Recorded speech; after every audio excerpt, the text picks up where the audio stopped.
musical, linguistic objects, health machines.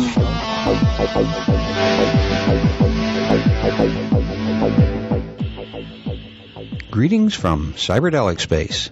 This is Lorenzo, and I'm your host here in the Psychedelic Salon. And before we get into today's program, I would first like to thank some of our fellow saloners who made donations to help pay for the expenses associated with these podcasts. And you'll no doubt recognize some of them as having been donors in the past as well. And this week, I would like to thank Colin F., Ian B., Nexus 112, and Murray G. for their ongoing support of the salon. And by the way, Ian, I think you should consider yourself donated up for life. That was very generous. Thank you so much, all of you.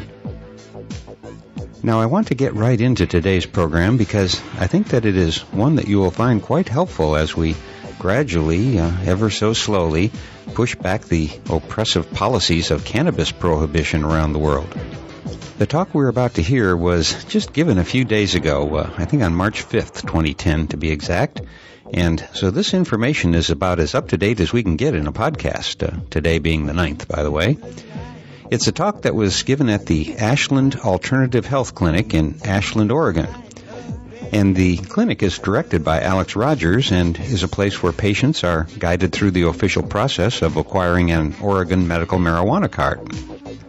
As you will hear in a moment, our speaker, Claudia Little, is a registered nurse who also has an advanced degree in public health.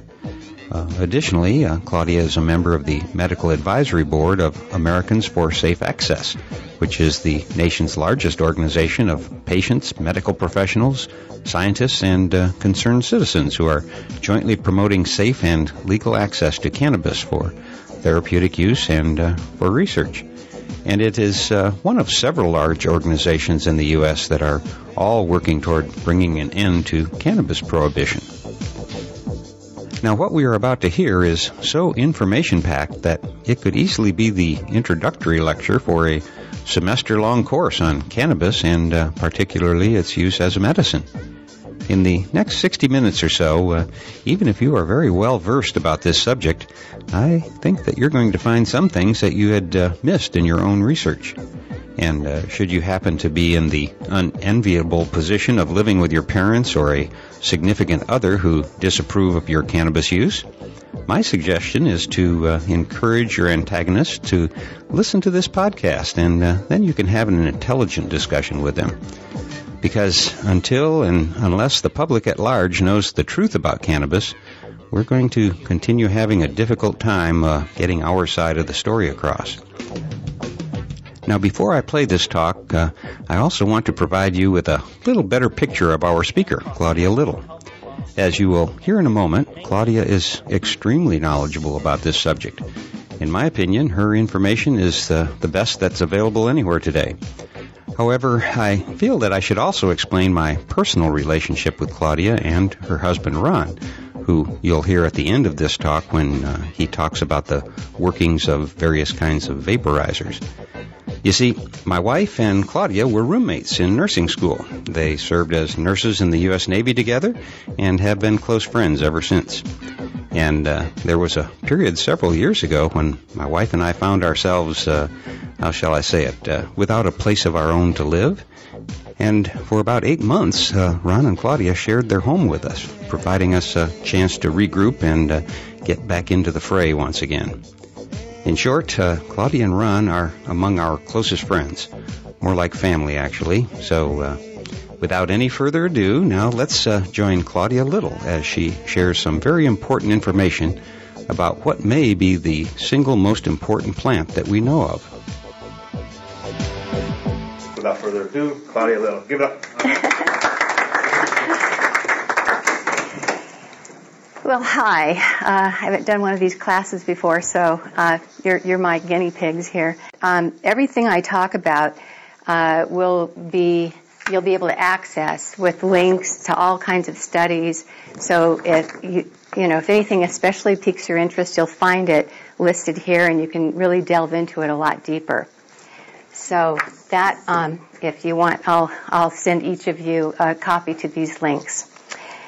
So anyway, I'm 64. I'm a grandma, and I'm an outspoken medical marijuana activist. So what happens to make somebody like me really get up and speak before city council people and to the media, which I used to do in San Diego before we moved up here a few years ago? It's almost always some kind of personal incident that causes somebody to really get passionate. And so I'm just going to go through a little of my personal history to kind of tell you where I'm coming from on that. I went to college in the 60s, so a lot of people were loved children then, and we had flowers in our hair and all that. Although I didn't, I was really a straight laced kind of person, and I graduated with a Bachelor of Science in Nursing in 67, and then I went right into the Navy Nurse Corps as an officer. So I'd tried smoking cannabis in college. I'd had a joint and didn't really have any feeling from it. I think a lot of us had that experience the first time we tried cannabis. And as an officer, of course, that wasn't part of my lifestyle, so, just kind of passed me by. But, Vietnam War, I joined the Nurse Corps, and it was like, I wasn't for the war, but they were helping me get through school. So anyway, after I got out of the Nurse Corps, I worked for a while and got a Master's of Public Health from Tulane University, and decided after that I really wanted to be a nurse practitioner. So I did get a certification as a nurse practitioner from UC San Francisco, and worked then for a while. Got married, had a child, got divorced, raised my kid till he was getting in close to high school, and then I met Ron Little right over here, my wonderful husband, and that was in the mid-90s. And about that time, I was still working, and I was coming home from a long drive, and I got a call from my kid's high school, and he had just been arrested on campus with a joint. And so he was going to get suspended, and he wasn't going to be able to go back to school unless he went to a couple of drug rehab programs. He was brand new in this school because we just moved to the area. He was a freshman, and it was the most horrible kind of introduction to his new group of friends. And then going to the cannabis or the marijuana rehab program was just quite an eye-opener for my husband and I. We sat through these things with our son, trying to look very stoic about, being, you can't be doing this kind of thing, knowing that what they were telling our son was completely erroneous, and it really pissed us off. So, by this time, we had actually, we smoked cannabis now and then at home, but very seldom. I mean, Ron and I had decided to get married before we'd even discussed whether we smoked cannabis, so that's how infrequent it was. But that really galvanized both of us to learn more about marijuana, because we knew what they were telling our kid was wrong, and so we actually signed up to go to a normal conference in San Francisco. And this was in the early 2000s, around 2002 or so. At that point, we were still so under the radar. Our friends didn't know we ever smoked at all, and we just kind of crept off to San Francisco, not telling anyone where we were. And we got to this conference, and if you haven't ever gone to a national conference of one of the advocacy groups, I'd really, really recommend that you do. It totally changed us. We went there and we saw people getting up, famous people. Rick Steves, the travel guy, he's on the board of NORML. He got up and gave an impassioned talk about how cannabis should be legalized for all purposes. One of my goals is to bring him to he is so fabulous. Yeah, he's a great guy. And, lots of lectures on the medical uses, and a lot of people getting up and talking about all aspects. So what really got me interested, though, is this talk by some Americans for Safe Access people. They had just started the Americans for Safe Access chapter in San Francisco. And we were so impressed with what they were doing that when we came back to San Diego, we joined with a couple of other people that we'd met from the area, and we actually started an Americans for Safe Access chapter. And right away, that really propelled us into the limelight. And So I haven't been sorry at all. And I'm really, really just so pleased to be able to know as much as I do about cannabis, and actually now to tell you a little bit about it too. I'm just going to, I think that, like I said, the pivotal thing for me was keeping my son safe. And in my case, it was keeping him safe from arrest. And I think that's the biggest thing that we all need to do. And the cannabis prohibition is that is the main problem with it. Not cannabis, the plant, but the prohibition of cannabis. About 4,000 years ago, cannabis was mentioned in the Chinese pharmacopoeia. It said it undoes rheumatism. So this is something that's been known for millennia. And as we've come forward, and even in our own country in the 1600s, it was actually illegal not to grow cannabis. You had to grow it. And by 1850, there were over 8,000 cannabis plantations, or I guess they'd call it hemp back then, hemp plantations in the U.S., and a plantation was 2,000 acres. So it was a huge crop, and our whole economy depended on it. By the time we get into the early 1900s, the slaves had been emancipated, and the Mexicans are starting to come across into southern states, and they brought their cannabis with them for medicinal value as well as recreational value.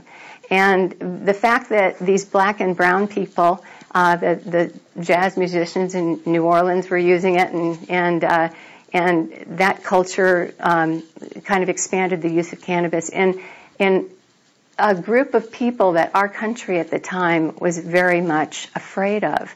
And the politicians of the time that wanted to really get rid of the hemp-growing people of our nation, because like William Randolph Hearst wanted to make newspapers out of his forests, and the DuPonts wanted to make nylon and rayon instead of having hemp fibers. All of this kind of conspired to get rid of hemp in the country. And so around in the 30s, the first Bureau of Federal Narcotics Bureau was formed, and actually now it's morphed into the DEA. But they got together with some of these tycoons, the politicians did, and in the back doors they decided they were going to tax marijuana, and they were calling it marijuana. So the pharmaceutical companies that had cannabis in most of their patent medicines at the time, and who else? The farmers that were growing hemp, they called it hemp. So when they were talking about this demon weed called marijuana, people didn't really recognize what they were doing. About 2 days before the Senate or the Congress was going to vote on the Tax Act, the AMA came and realized, hey, this is cannabis. We can't let this happen. And they came to testify in Congress, and their testimony was actually misrepresented to Congress. And 2 days later, it was just too late to stop it. The Tax Act was passed. And that essentially made cannabis illegal. That was really the only way the federal government could do it, because usually states had to regulate their drugs. So the Tax Act made anyone that sold marijuana, they had to pay a huge tax, and of course nobody could pay it, and so that made them go to jail. It worked. And the hysteria that surrounded cannabis back then was really unforgivable, and the kinds of prejudice-type statements that were made really couldn't be made today. But, here's what Harry Anslinger said, the first director of our Narcotics Bureau. He said, there are 100,000 total marijuana smokers in the U.S., and most are Negroes, Hispanics, Filipinos, and entertainers. Their satanic music, jazz and swing, result from marijuana use.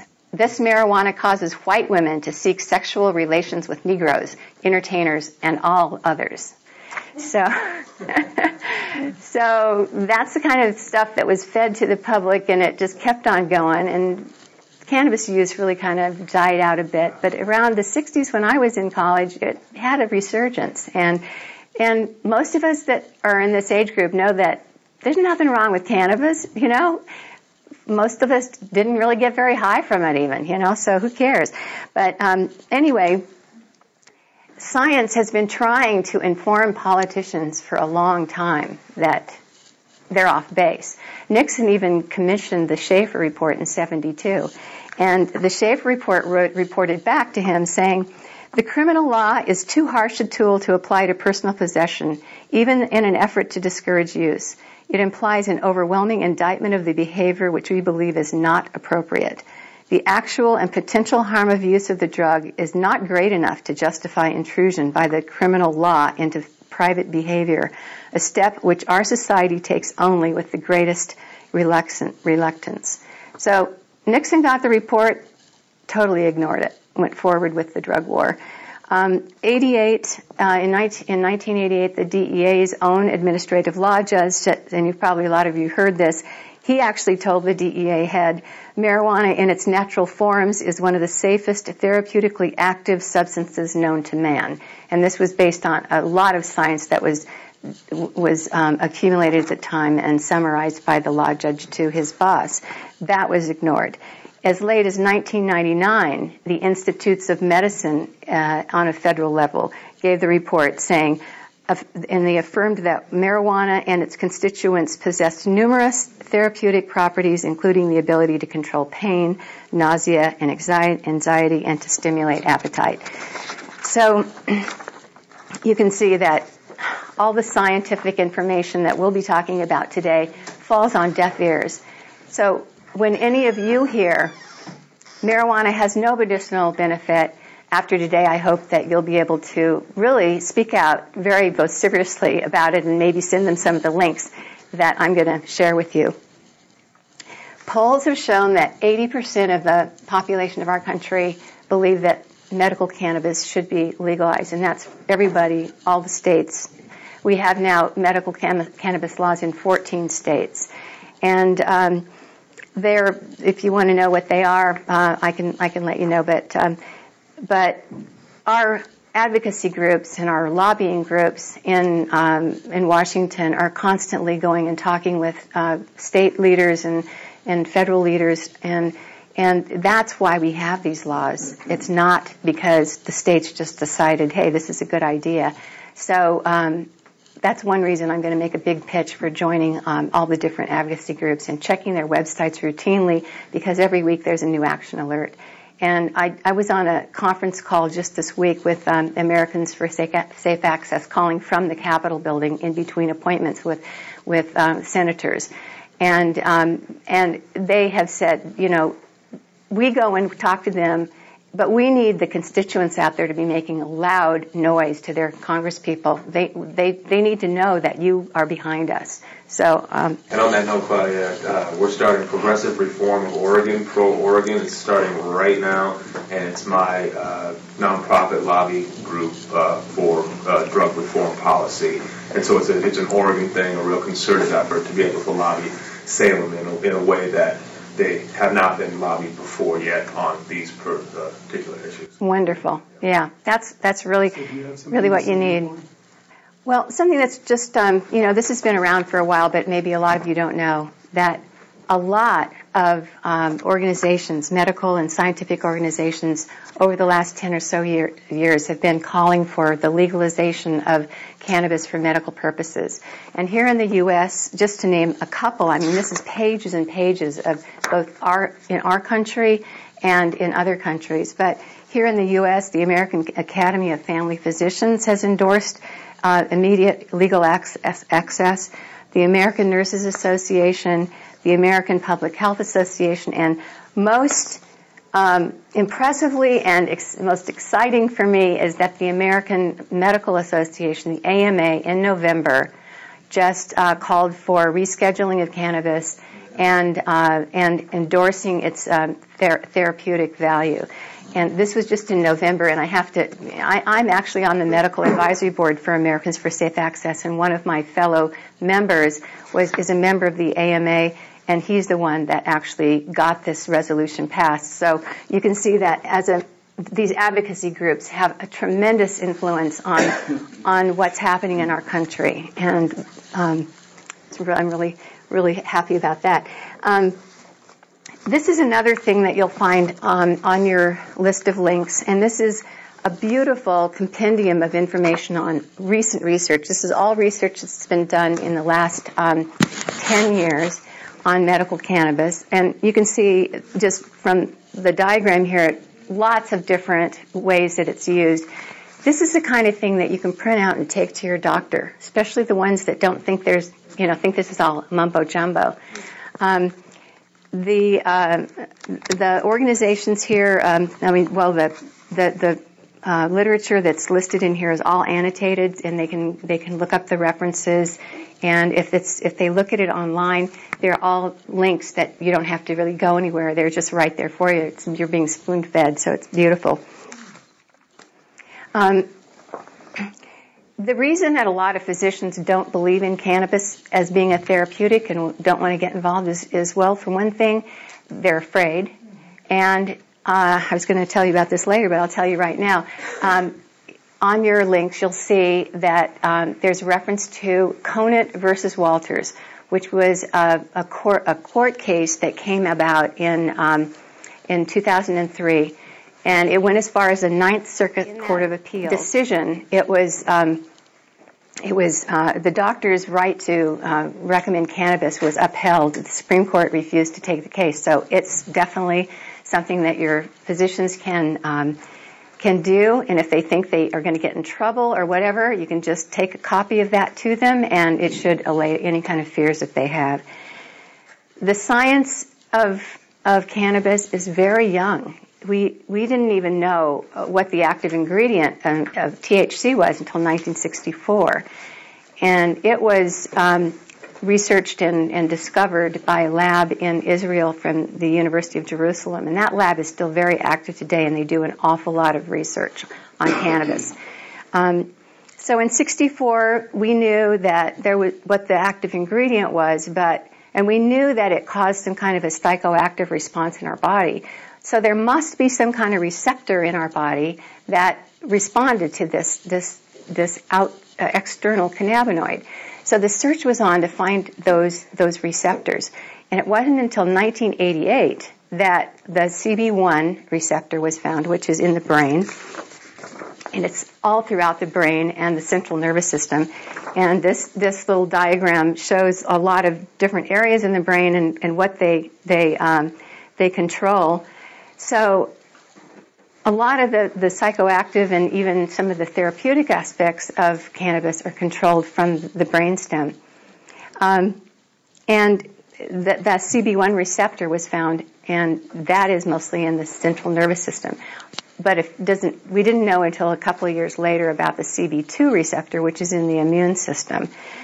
So the hunt was on for, if we've got this receptor that this external cannabinoid works with and causes a psychoactive response and other responses too, then there must be something our body produces that link up to this, or why would we have a receptor? But it wasn't until 1992, that's not very long ago, that we found our own internal cannabis-like substance was found, and they called it anandamide, and that's Sanskrit for bliss, which is really appropriate. It was a couple of years after that, at UC Irvine, that a second endocannabinoid was discovered, and that has a really long name that people have shortened to 2-AG. So we know that we have two internal cannabinoids, and it's suspected that there are at least a couple more, but they have not been actually identified yet. We know they're there, but it'll probably be a few more years until we find those. But people are definitely actively looking for these endocannabinoids. There are lots of different cannabinoids in the plant. The plant has about 60 cannabinoids. So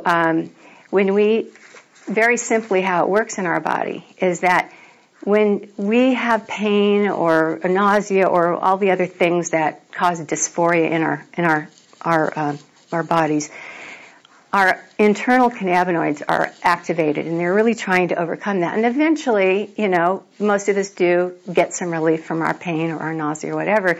That is our endocannabinoid system. So when you take external cannabinoids and you smoke or eat or whatever, that augments the system and the effect is amplified. So In most cases, people find that if they, let's just take mood, for instance. If you smoke cannabis, your mood is elevated. That just amplifies the whole endocannabinoid kind of system that we have. In our country, we have a really reductionist attitude toward medicines. Most of our, actually maybe not most, but a good percentage of our medicines are plant-based. Aspirin for one, digoxin, atropine, morphine, vincristine, and Taxol for chemotherapeutics. You could go on and on. And how we work things in America is that we identify the active ingredient. The pharmaceutical companies then synthesize it in a lab. They put it into some kind of pill form or injectable. They concentrate it so it's really strong, and then they patent it, and then you get it as a prescribed pharmaceutical. This is a really different approach than Eastern medicine. And a couple of years ago, Ron and I went to Vancouver, and Chinatown was really interesting, and they have a couple of pharmacies there. And we were just blown away walking around Vancouver in this pharmacy, looking at the jars, big jars of roots and leaves and all kinds of mushrooms and different kinds of things. And people were in there buying those things and from a doctor's prescription. So those are whole plant medicinals. There are far less side effects with the whole plant medicinals. There's a synergy that happens when you use whole plant. And most people that are using cannabis, a lot of times you'll hear the argument, well, we need it to be FDA approved, and, why are they having to smoke it when they can use Marinol? In fact, there is actually a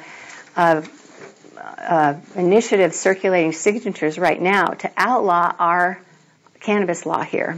I don't know if any of you are aware of that, but they want to say, okay, well, we recognize the medicinal aspects of Marinol. It's actually a class 3 drug, which is not highly regulated like a class 1 is, which is considered the most dangerous. They've allowed Marinol to be a class 3 and prescribed by a doctor. Most patients that have tried it don't really like it because it's unopposed THC. And unopposed THC causes anxiety and paranoia and agitation, and it's just not very comfortable. It doesn't have cannabinoids either, does it? That is a cannabinoid, yes. Does it? THC is a cannabinoid, yes. And it's a psychoactive. It's the psychoactive cannabinoid. The plant has a lot of different cannabinoids in it, in addition to THC. Yeah, good question. Can I share a quick story? Sure. I went to Mexico, and the reason I initially started doing it is I would break into hives and just have chemical sensitivity. Yeah. And I'd have to go get injections of steroids every month. And a friend of mine suggested I try marijuana, and as I was getting the hives, I did, and they went away. And we kept watching the cycle. Every time I'd get it, I'd try it. And so I worked with my doctor for a year, and we noticed there was literally no explanation for it other than that. So I was going to Mexico, and she gave me a prescription of Marinol. Oh. Well, I took it down there, and I got hives while I was taking Marinol.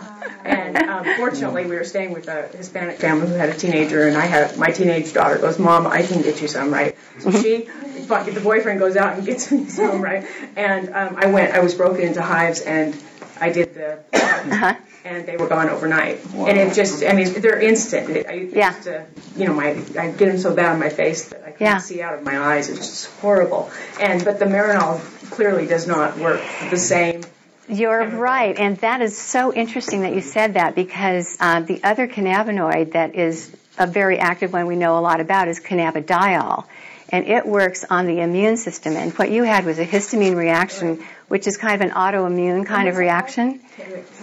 It's cannabidiol.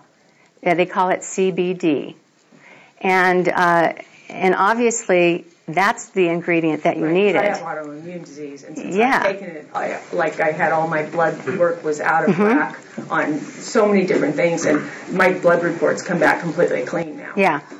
Well, the CBD is not psychoactive, and yet it works with the plant to give all those wonderful other kinds of benefits, especially for all the autoimmune diseases. And it's being used very effectively for rheumatoid arthritis and Crohn's disease because it downregulates inflammation in a beautiful way. Yeah. So that's a really great first-hand account of Marinol right there. Yeah. Besides, when you take Marinol, it's actually prescribed for nausea and vomiting. And if you're taking it orally, you're going to throw it up if you're having a bad case of that. It takes a long time to get some response from too, because it's ingested and absorbed through the GI tract, so it's not going to work very quickly. It's just psychoactive. Exactly. Right. Yeah, it does have THC does have other medicinal properties, though. It's not just that it's psychoactive. It definitely has medicinal properties as well. But unopposed THC without the other cannabinoids in it can cause some of those symptoms I talked about. Now, the research has really blossomed in especially the last 10 years. And in 1996, when Prop 215 was passed in California, if you Googled cannabis research, you would have gotten about 250 journal articles that were published. And in 2008, if you did the same thing, you would have gotten over 2,100 journal articles. And this isn't just newspaper. This isn't newspaper articles and sensational articles. This isn't the High Times articles. This is scientific journals that are with respected credentials from universities around the world and the U.S. It works for all kinds of symptoms, and I'll just go through a list here. Glaucoma, appetite, stimulation, nausea control, pain, all sorts of pain, especially neuropathic pain and inflammation, such as arthritis, multiple sclerosis for spasticity, pain management, seizures for epilepsy and movement disorders, Alzheimer's disease, GI symptoms and problems, Tourette's, insomnia, lots of other things. They don't have depression on here. I think that's a really big one, too, that is always left off of lists. But I think all of us know how much help it gives us with elevation in mood. And the reason that it works so well in so many places is because we have these CB1 and CB2 receptors all over our bodies. It's in cartilage tissue. It's in the cardiovascular system. It's everywhere. So when people say, well, it can't work for all that stuff, okay, maybe appetite and pain, but that's about it. Well, I'm sorry, that's not the whole story.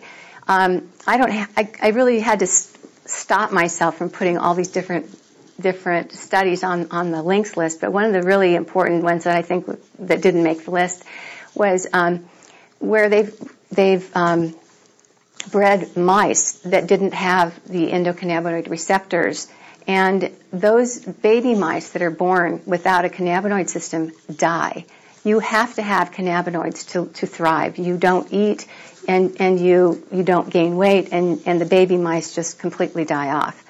So that's why, again, that this works with so many different systems and in so many different disease states.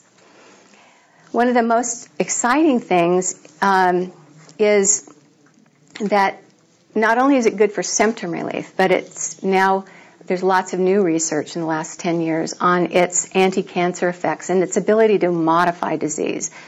It's neuroprotective. We know that it can actually help nerves regenerate. So in patients with Alzheimer's, a girlfriend of mine used to be so afraid of using cannabis because her mom had Alzheimer's, and it was like, oh, I don't want to do that because I might fry my brain and get even worse. Just the opposite. Cannabis is a neuroprotectant, and they've been able to show that it grows baby mice nerve cells in their brains. Let's see. I'll get to that in a sec. Okay, so we're talking about the anti-cancer effects. In 2005, one of the most definitive studies ever done on cannabis came out of UC Los Angeles, done by Donald Tashkin, who was the darling of the National Institutes on Drug Abuse. That is the organization that funds almost all of the cannabis research in the country. And he gave his findings at a medical meeting, and what the study said is that marijuana smoking was not positively associated with cancers of the lung or upper or aerodigestive tract, even in individuals who were heavy daily smokers. He quoted 22,000 joints in their lives. He looked at people who really used a lot of it. What they found was that these patients actually had less lung cancer than non-smokers of any substance. Yeah, so at the meeting, he had to admit at the meeting that it could create a protective effect. Well, over the years, that was 2005. What I loved was in June, Tashkin actually came out with this. He said that he began his work 30 years ago. When he did, he opposed legalization because he thought it would lead to increased use, and that would lead to increased health effects. However, now he admits his decades' worth of scientific research revealed the opposite conclusion. And what we found instead was no association and even a suggestion of some protective effects. Now, these are patients that were smoking it, not vaporizing it. So, when you hear, well, smoking is so bad for you, quote that study. Yeah. I've been so fascinated with that study. Did they use did they go on to people's testimony, or did they use Nida's farm in Mississippi for the? Yeah, no, they didn't know where the patients got their marijuana. Okay. This was looking at 2,000 patients, actually about 2,500 patients, based on their histories. And so in California, so one could assume that they did use NIDA's test sample, that the results might not have been the same because of the lower grade of cannabis. Yeah, that's interesting. I don't think that would have made a difference because actually there's a Department of Medical Cannabis Research. A lot of people don't know that. For the last 10 years, there's been this Department of Medical Cannabis Research on a UC campus in San Diego. It was funded after Prop 215 was passed, and by the state, not the feds. The state wanted to know, hey, since we passed this medical cannabis law, are people going to be getting sick? And they've actually come out with about 15 published studies, all very positive. And the director of that program recently was asked about using the government-supplied NIDA rolled cigarettes that they give out. It's only grown in one place in Mississippi. That's what they used in their studies. And he thought, well, he liked using it because he felt like it was standardized, and he knew, even though it was maybe not the highest grade cannabis, he knew it was one standard grade of cannabis for his studies. And actually, the studies came out with pretty good results. So that's amazing. Mm-hmm. If you think if you use high-grade, medical-grade cannabis versus that 3% stuff where they mix the stems and the seeds. Right. I know Ellie Musica, she's one of the recipients. Right. That we've seen the tins that it comes in from the government. There's 7 government federal medical marijuana patients. So I know that eventually the studies will even be more, or one could assume that the studies might even be more positive, assuming that they have a higher... Exactly, right, yeah. There have been a couple of really huge studies. Kaiser did one, and it was published in 1997 of 65,000 patients. And they asked about cannabis use and looked at mortality rates, and they found no association with increase in mortality. So that was one of the first studies, and it was kind of revolutionary that a HMO like Kaiser would do a study like that and have so many patients and have such a good result. But it did kind of go along with another study that came out in Great Britain on a large population of patients too. So nothing's looking too much like it's causing death and dying here. Now, it just gets even better. I mean, I just love this because this summer there were a couple of really great studies. One that was published in August, and this one was this stuff was it came out in Cancer Epidemiology, and it was a study that took place in Boston University and also University of Minnesota and Louisiana State University, and they were looking at head and neck squamous cell cancers. And this actually confirmed some research that I'd seen quite a few years earlier on rats, but this was looking at patients, real patients, at the incidence of head and neck cancers in heavy smokers of cannabis. And they found that cannabis smokers had a 35% reduction in head and neck squamous cell cancers than non-smokers of any other substance. So doesn't that kind of go along with what Tashkin showed us, that maybe there's a protective effect here. And especially as a nurse, I know that head and neck kinds of cancers are very common in patients that smoke tobacco and drink alcohol. Those two things go together, and the incidence of head and neck cancers are extremely high. So if cannabis smoking can give that kind of protective effect, that's a very opposite effect from tobacco. There's a study here that was done by this just came out last month, Pacific Medical Center, part of the UC system. They looked at glioma cells. Glioma is one of the most dangerous kinds of brain cancers that you can get. It's very deadly. A few years back, researchers in Spain actually injected patients that were on their last legs. They were just about gone. And because you can't do this on regular patients, but sometimes at the very end of life, patients will kind of agree to be guinea pigs. And they injected glioma cells, tumors with THC, and they found that these tumors shrank and patients had a longer lifespan. And they only did this on a few patients, but that made some medical journals. But this particular research was done in the lab. It's preclinical, and so not on patients, but they looked at being able to kill cancer cells with a combination of THC and cannabidiol, and they found a greater effect in using the combination of the two, that synergy that I was talking about. There was a New Zealand study. This was just this past summer on lung function, and they looked at patients that were lung capacity, forced vital capacity, total lung capacity, functional residual capacity, and they compared it to people that didn't smoke any kind of tobacco. And they found that cannabis smokers had the same kind of lung function outcomes than non-smokers. So again, no chronic obstructive pulmonary disease or lung compromising with smoked cannabis too.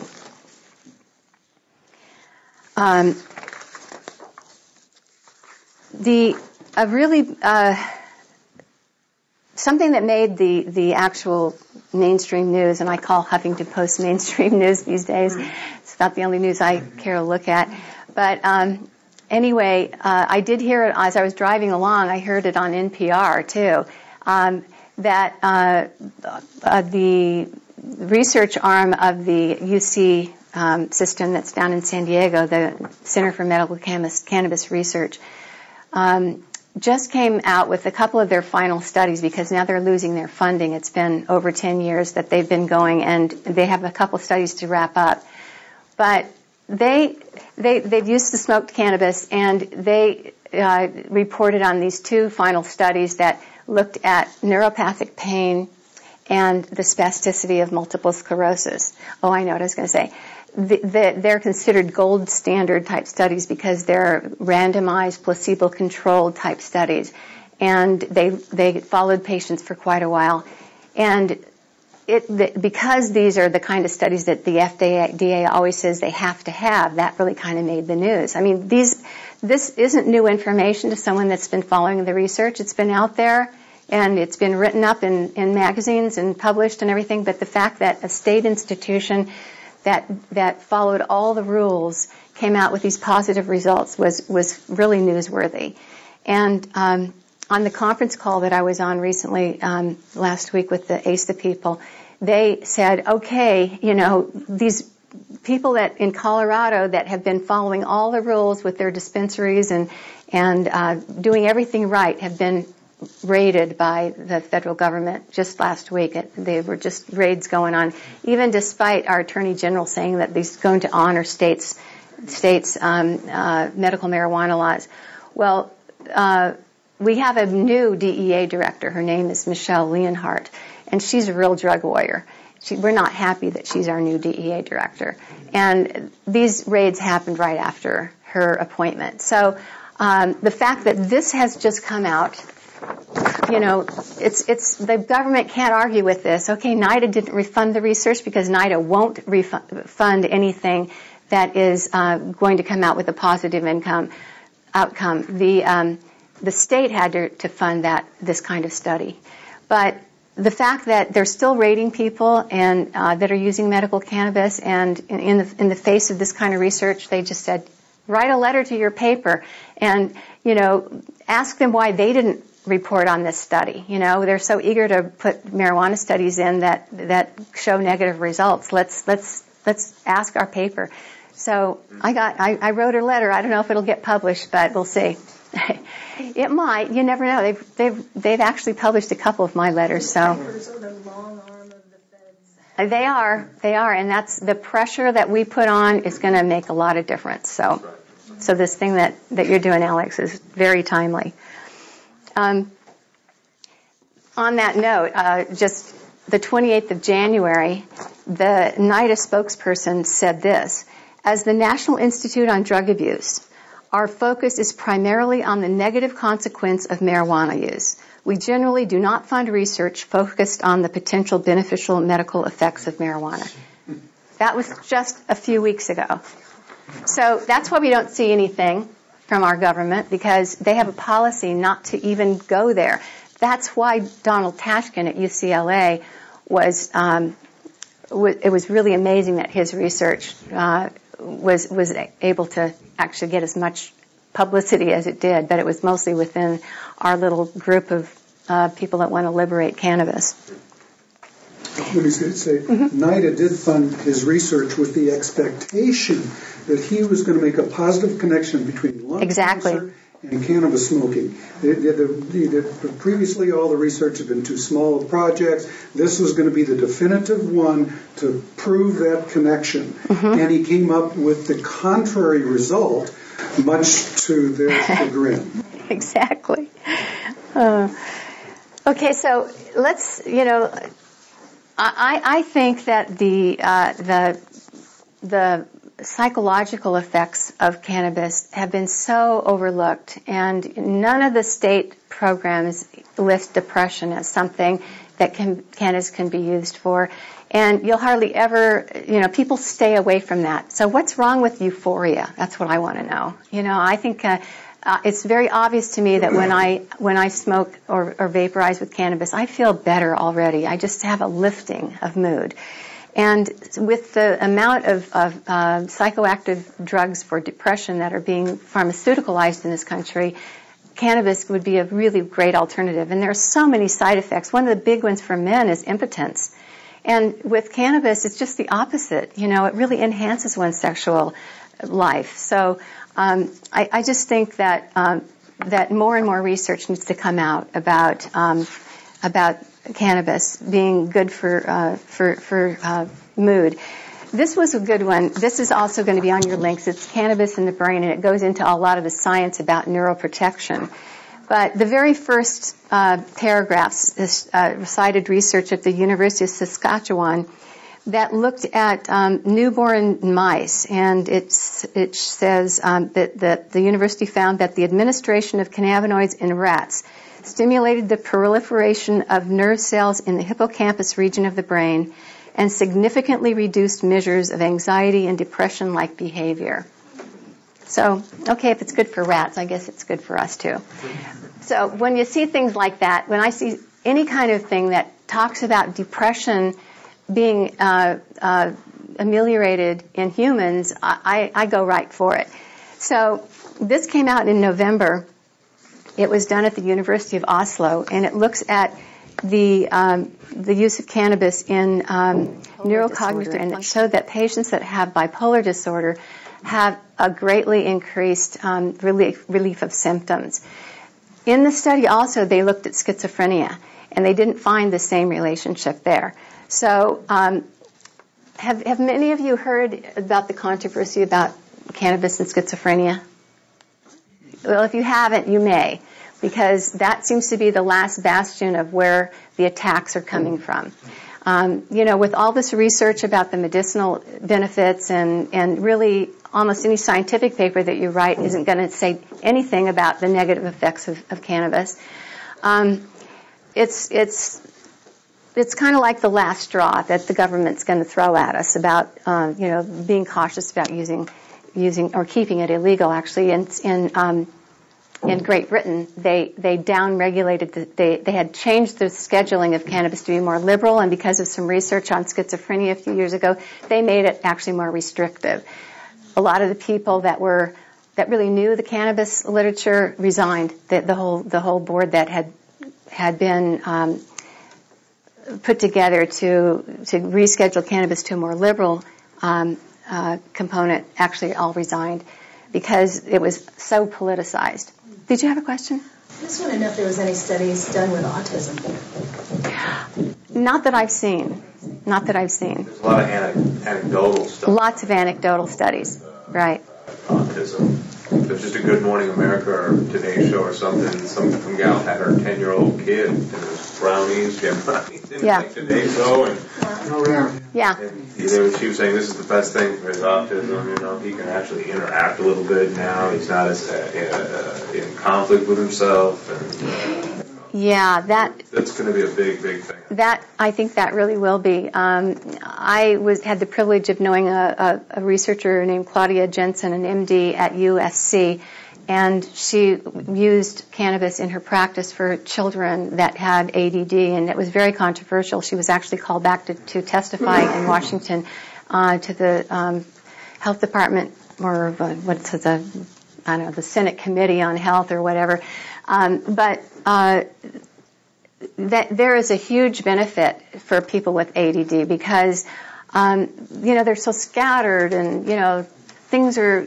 stimulus is coming in and having the cannabis, it kind of down regulates all of that input and makes it easier to concentrate.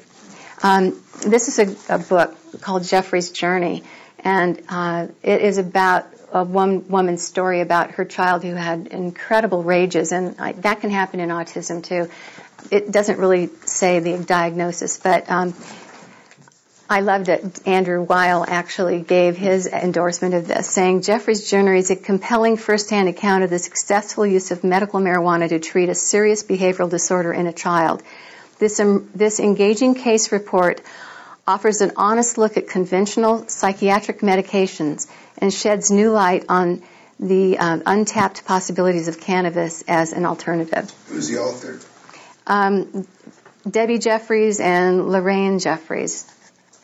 So here's the study that looked at bipolar, thought it had some benefit, and looked at schizophrenia, didn't think it had any benefit. But then in June, this study came out, oral THC improves symptoms of schizophrenia. So it depends. When I get a negative report on anything, I start looking for the rebuttal to that report, which is usually on Normal's website. Paul Armentano. Or who funded it? Exactly, who funded it? That's the very first question. Who funded it? It almost always has some kind of government money. But this particular thing did show a big improvement in the patients using cannabis. But I mentioned the recent study. This came out March 1st. This is the negative thing that you'll see. This got a lot of press. It was all over the internet. It was, reported in newspapers. Pot smoking increases risks of psychosis. So right off the bat, next day, I go to Normal's website, and here is the rebuttal to it, which is beautiful. And it quotes this article. So this came out March 1st. this was actually even ahead of that. So this was in February, the middle of last month. It said, and so it was before this was even on the newsstand. And this was published in the Journal of Addiction. Supposed marijuana and schizophrenia link overstated. So it gives now a lot of references within this article as to where you can look to just see where they've overstated this association. That's all it is. It's a possible association, especially they talk about kids that start heavy cannabis use as teenagers. They haven't been able to find it in anyone else. And if there is a statistical association, they don't know if the disease caused the use of cannabis or the cannabis caused they like to think the cannabis caused it, but it's such a tiny fraction of patients that might even fall into this category that it hasn't reached any kind of significance because, for instance, you see the incidence and prevalence of schizophrenia and psychosis were either stable or declining during the period that they're looking at it. So, and there hasn't been any increase in schizophrenia in the general population. In fact, there's been a slight decline. Yeah. NPR just had a study out, or an article out on the teenage brain, though, and how because it's in the process of formation, right, that there's not a connection between the frontal lobe, and they actually reference that medical marijuana alters the connectors up there for the teenage brain, just because it's not formed in a way that it doesn't to adult brains. Yeah, I think it's really very, very good to be cautious about any kind of drug therapy in children. In fact, that goes for Ritalin and all the other kinds of things that people are giving kids. But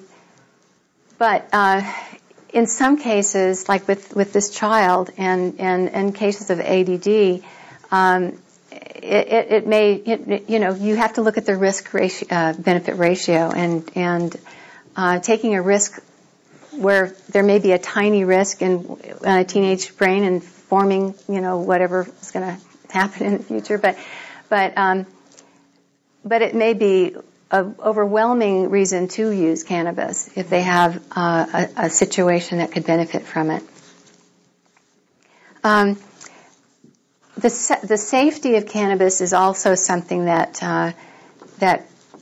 people have looked at, and our government always tries to tell us that it's so unsafe. But this particular graph, which I know it's probably a little hard to see from where you're sitting, but it was done by the National Institutes on Drug Abuse as well as UC San Francisco. So these are very reputable sources. And here's cannabis over here. They're looking at nicotine, heroin, cocaine, alcohol, caffeine, and cannabis. Cannabis is low on everything except for the intoxication. It's not the same as nicotine or caffeine. It doesn't cause any kind of intoxication. But if you're looking at intoxication levels compared to heroin, cocaine, and alcohol, it's lower than any of those. So it's safer in all these different parameters of possible what would be looked at as addictive potentials of any drug. As Christine mentioned earlier, there is no LD50 or lethal dose known for cannabis. I'm a lactation consultant, and in my training, I asked, there were all kinds of studies done on alcohol and breast milk and how it affects the kids, and I wanted to know if there was any studies for THC. And she said there was one. She didn't want to talk about it. And so after class, I said, well, what's up with the study? And she goes, well, the babies whose mothers smoked were smarter. And she said they ate better. And I don't know what that was about. I don't know if it was like healthy or maybe it was just like growing the Well, it may be with the sucking nursing, because that does seem to be enhanced with kids that are exposed to THC. Fatter. Yeah. So I thought that was interesting. They were smarter. Yeah. Well, Melanie Dreyer out of I think it's the University of Indiana or Ohio, one of those Midwestern universities. She did her PhD thesis on cannabis smoking in pregnant women, and she did it in Jamaica. And she's really a great expert. And if you Googled her name you'd be able to listen to some of her lectures. And this is all about use of cannabis in pregnant women and babies later on. Melanie Dreyer, and I've heard her speak a few times, and she is just so great. And really, all the kids, they've been following the kids in her studies for many years, and they do very, very well. They have no impairment at all, and they do better in most everything. From my understanding I read some stuff online about it, and the children that came up actually excelled and were healthier than the kids that were taking nothing. Mm-hmm. So that was pretty amazing. I was amazed. Yeah, it's really great. It's sad because so many doctors won't, they'll even take babies away from people that have been smoking cannabis because, of course, you can do a urine test and see. And it's just really sad that it's come to that because, especially for hyperemesis gravitarum, which is excessive vomiting during pregnancy, it's sometimes the only thing that will work and keep babies, in utero and not have a lot of premature, low birth weight babies. Claudia, can we about 10 more minutes? Yeah. Okay. Mm-hmm. Oh, yeah. Sorry, we're getting. Okay. So I'll skip through some of these things. Safety, it's just, you don't already feel like it's pretty safe. Well, hey. But this one, I really loved this study from UCSD. This was in August. Looked at binge drinking in college kids. This is done through UCSD and San Diego State. And they had a definition for binge drinking, quite a few drinks in one period of time, and they looked at the brain matter of kids that had the binge drinking. In 8 different brain cell regions, they had white cell damage. But the kids that smoked cannabis and drank at the same time had protection in 7 of the 8 areas of the brain. So that is have a joint with your wine, Yeah. Yeah. I've just read recently about a fellow in Canada by the name of Rick Simpson. Yes, uh-huh. Do you have any information on him? I don't have any information here, but I think Alex can talk about Rick. I can tell you later if you want to. Okay. But Rick Simpson, he's just making a highly concentrated hemp oil, and in Canada, and he gave it out to thousands of people. And they were all anecdotal trials, and a lot of people were cured from their cancer, their pain, this and that, high concentrated doses. Mm-hmm. I made some. I got a contingency together about a year ago. We started making some and started giving it out to people with pretty hardcore stuff. One gal with cancer, we anecdotally, it looks like we sustained her life about 5 months, and the quality cannot even be, you can't even tell about her. She was happy, she wasn't just dying anymore. She could go outside, and her tumor even shrank. And I was in touch with her doctor, primary care provider doctor, this whole time, and her doctor was calling me up being like, what's going on here? So there's I'd like to talk to you more about that. Yeah, well, and we want to do more trials, and there's other new things come out recently, the new CO2 extraction. I don't think I've told almost anybody about that here, but wow. That's the latest, greatest thing. So it's just a more pure form of like Rick Simpson, basically. Mm-hmm. So. I'm just about ready to wrap up here. I just wanted to show you a few things. I have a whole library in cannabis medicine, but this is a fabulous book. Ethan Russo was the doctor I heard at the Normal Conference. And the other MD that was a co-author on this is from the Netherlands. But it is, if you want to get scientific on how it works, this goes to the pharmacology of it, and it's really a beautiful reference for people that really need to be technical, as well as this book. It's the same kind of thing. Really technical stuff for chemists and scientists and MDs that want to know the science behind it. This is a read that I just couldn't put it down, Understanding Marijuana. And Mitch Earlywine used to teach at USC, He's an exceptional speaker if you ever get a chance to listen to him. But this book is just so easy to read, and it's fascinating, and all the studies are annotated too, and it goes through different ways of using it. What's his last name? Russo, R-U-S-S-O. Mitch Russo. Oh, I'm sorry, Mitch Earlywine. Earlywine. And the other doctor is Ethan Russo. Are those linked on your website too? These books I didn't put on there. I didn't, but you could write them down before you leave. I started, and after that normal conference, I started putting together a whole bunch of, this is just a tiny sampling of studies that were done earlier than the last few years. So all I've really concentrated on were a few little sensational things, but if you start really delving into it, you will be amazed at this absolutely, I think of this medicine as a tonic, and something that all, especially aging people, should go for. It's really, the way that it works is so similar to very expensive drugs that, especially for arthritis and inflammation, that sort of thing. I'm going to just show you really quickly, if you want to see,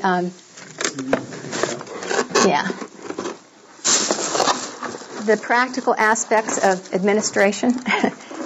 Probably a lot of you already know these kinds of things, but we have 4 different delivery devices. Of course, you've got the pipe and rolling papers, but we never use them. I'll take them. Just leave them on the floor. Grinding Mendo Mulcher is really the best. It's called a Mendo Mulcher, and you mulcher.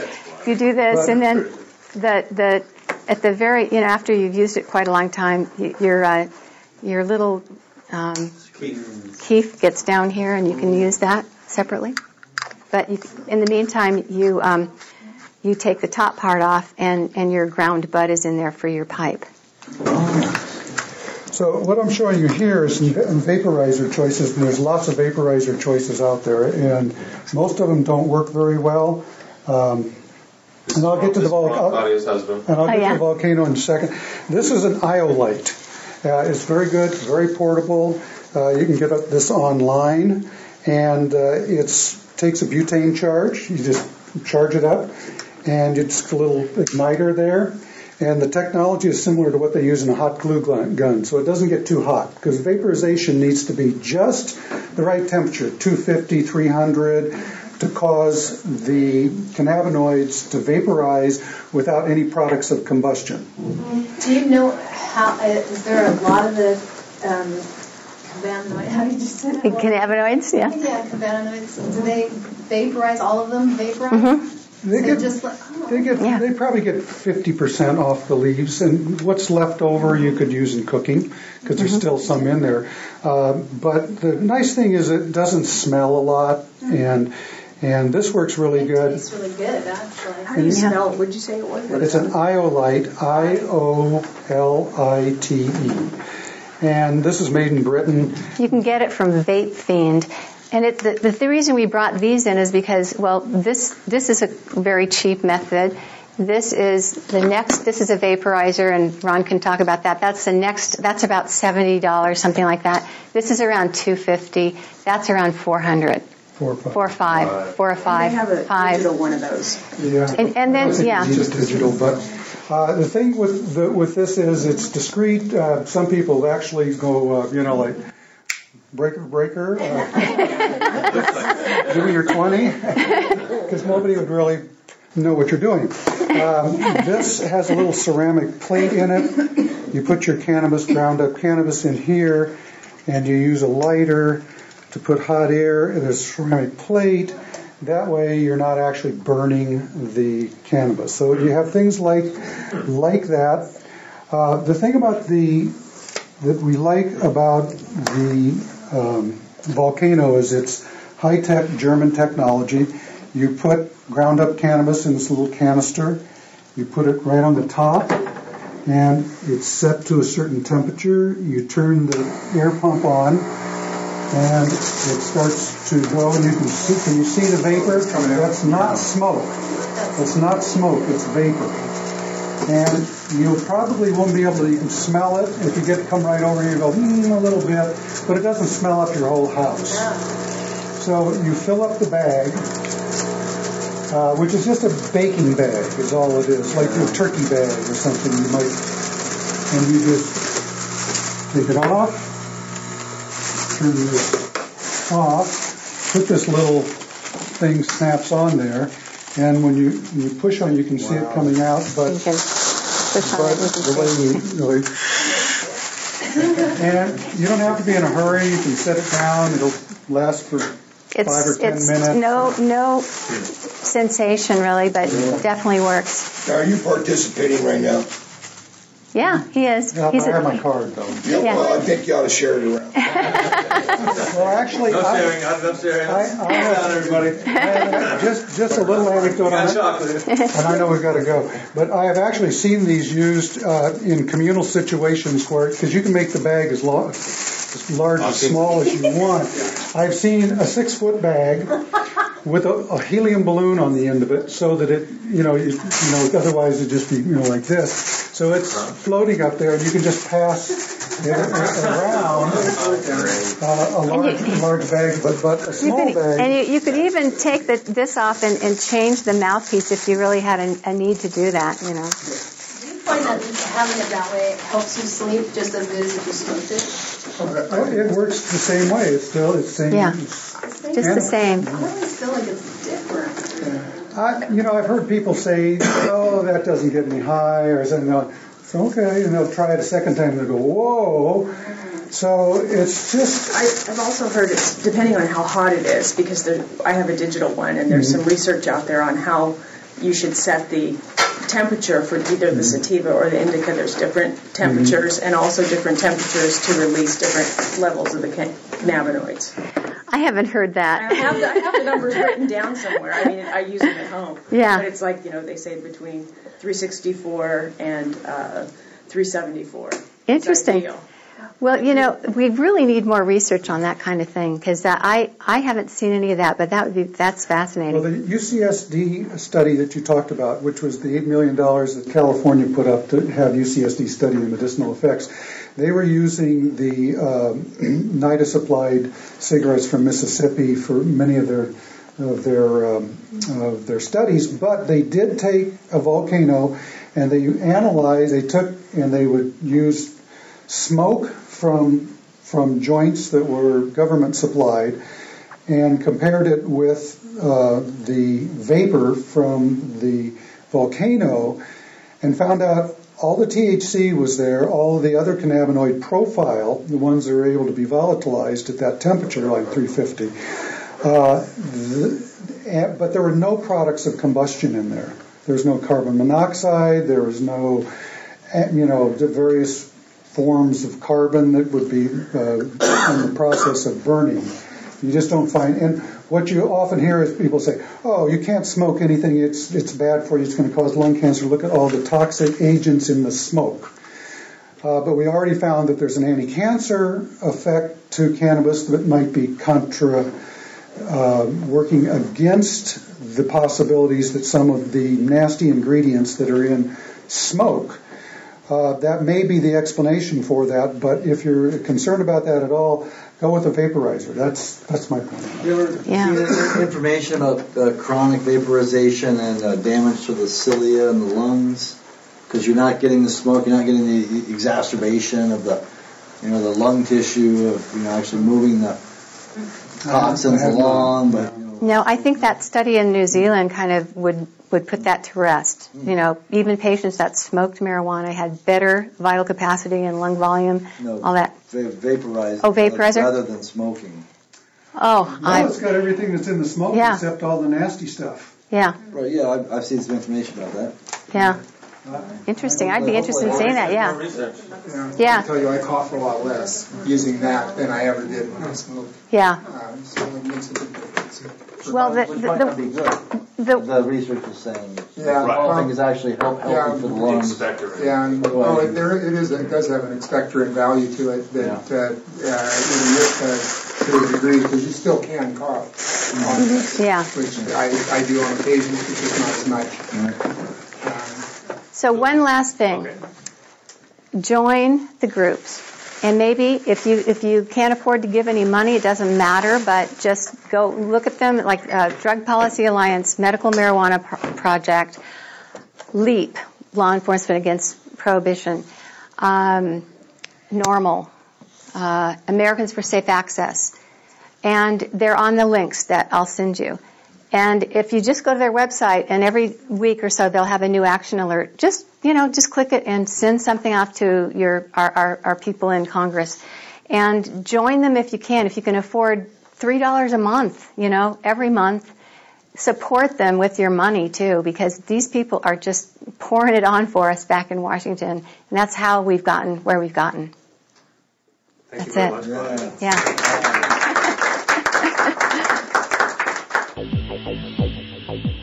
You're listening to the Psychedelic Salon, where people are changing their lives one thought at a time. So, do you now feel a little better prepared to debate the issues of cannabis prohibition? I'll post those links to Claudia's with the program notes for this podcast, which you can find through psychedelicsalon.org. And I strongly encourage you to visit some of the websites that she lists there. Also, there is one issue that Claudia had the courage to raise that I'd like to comment on myself, and it's something that most of the cannabis advocacy groups seem to ignore. Yet, for me, it's one of the most important features of cannabis, and that is its ability to elevate one's mood to help fight off depression. Now, in the Christian culture we find ourselves in here in the States these days, it isn't proper to admit that mood improvement or feeling good is okay. Unless, of course, it's done through the use of a prescription pharmaceutical like Prozac or Valium or Xanax or something like that. I can remember way back in my past life as a corporate suit that some of my business associates were adamantly against cannabis because they thought that it made people feel better than what these jerks thought that we should be feeling.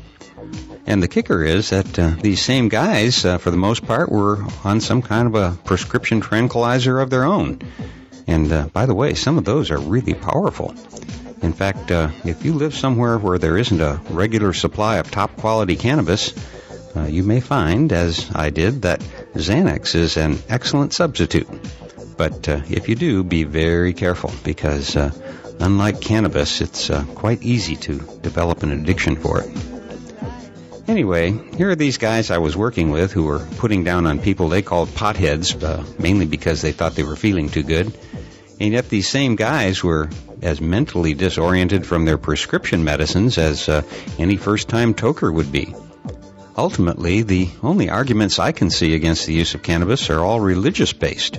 Those sad sacks are going to jobs they hate, living in a society that's ever-changing all around them, and then they blindly follow the urgings of these nutty preachers who are doing everything they can to ensure that no one else is having a better time than they are. Okay, I'll get off my high horse now, but my guess is that I'm only saying things that you've been thinking about yourself. So I'll get out of the way now, and you can take this program and pass it around to your friends, relatives, and neighbors if you have the courage. Play it in your drug education class if you have a teacher who's courageous and will let you do it. Listen to it with your friends and memorize some of these important facts about cannabis. And then you no longer have to bite your tongue when somebody tries to spread more lies about this wonderful plant. It's time to stand up and be counted, my friend. Don't let them push you around with bad information anymore. After all, we're all in this together,